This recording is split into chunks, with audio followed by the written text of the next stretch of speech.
Good morning, students.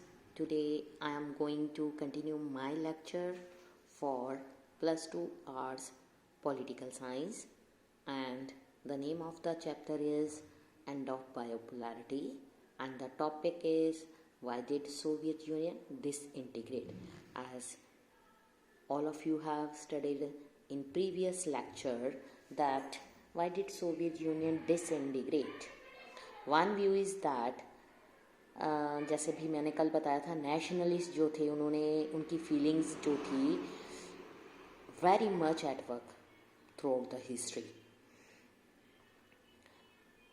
And that whether or not the reforms had occurred there would have been an internal struggle within the Soviet union.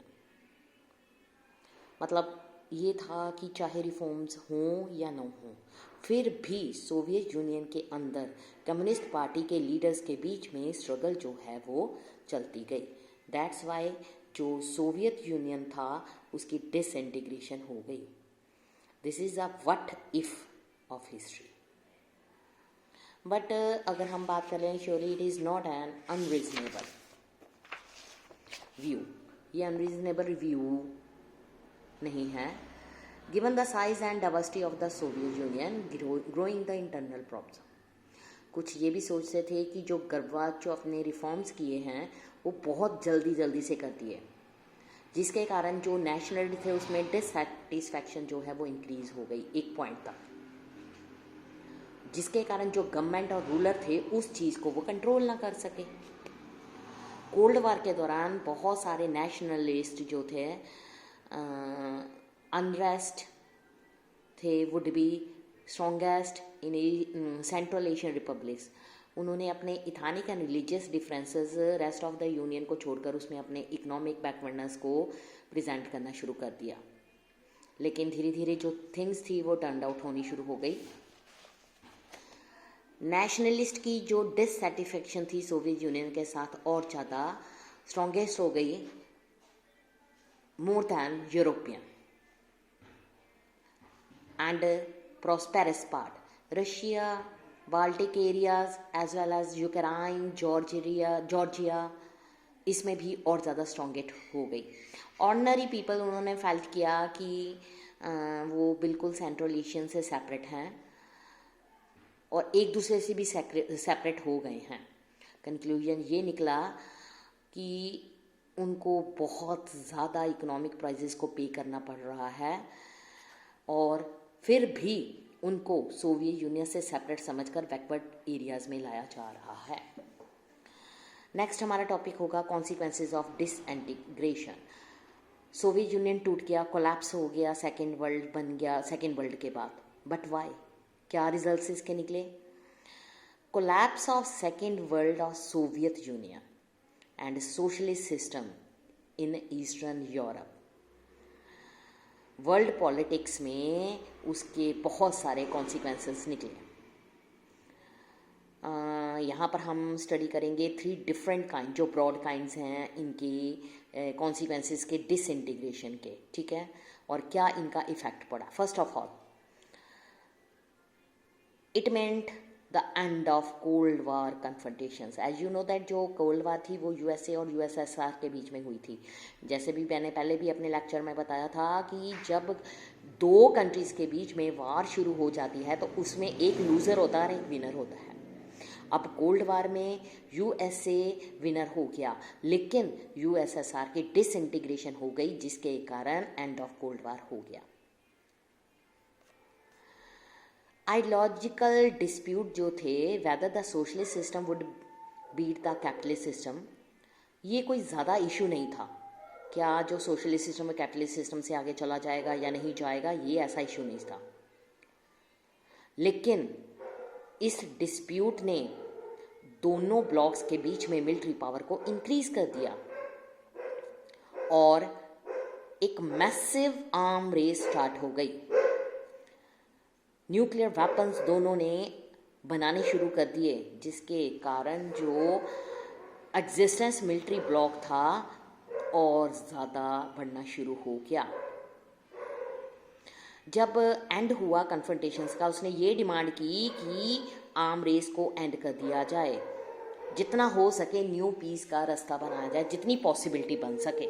दूसरा, जो power relations थी world politics में change हो गई।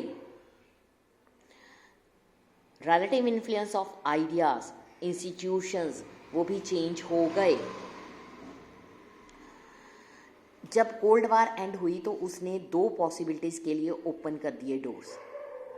Either the remaining super power would dominate और create a unipolar system, या different जो countries और ग्रुप्स ऑफ कंट्री हैं वो इंटरनेशनल सिस्टम में इम्पोर्टेंट प्लेयर्स बन जाएंगे। सो फिर क्या हुआ, इसका मतलब ये हुआ कि अ मल्टीपोलर सिस्टम लाया जाएगा जहां पर नो पावर कुड डोमिनेट, कोई भी पावर नहीं होगी, सभी मिलकर काम करेंगे। एज इट टर्न्ड आउट, जो यूएस था वो सबसे बड़ी सोल सुपर पावर बन गया, उसकी प्रेस्टीज बढ़ गई, बाकी जितनी पावर्स थी उसके पीछे चले गई। इस तरह से कैपिटलिस्ट इकोनॉमी ने इकोनॉमिक सिस्टम को इंटरनेशनल लेवल पर डोमिनेट कर दिया।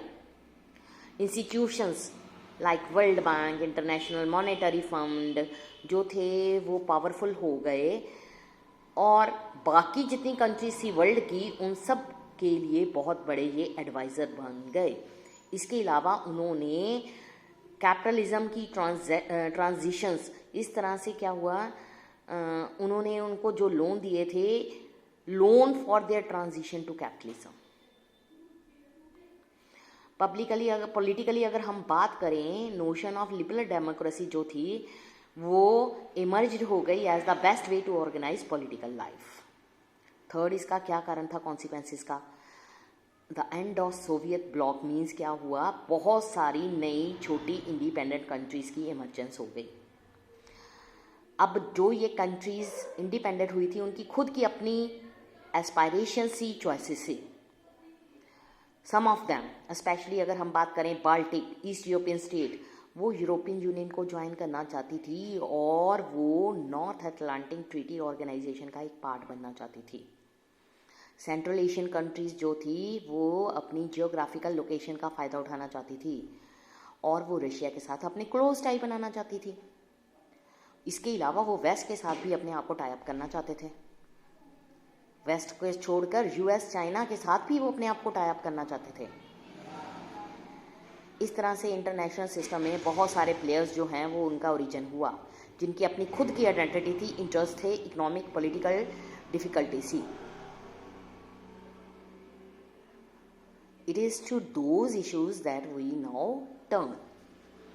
नेक्स्ट इसमें क्या था, ये था कि अगला था, इसमें आएगा शॉक थेरेपी,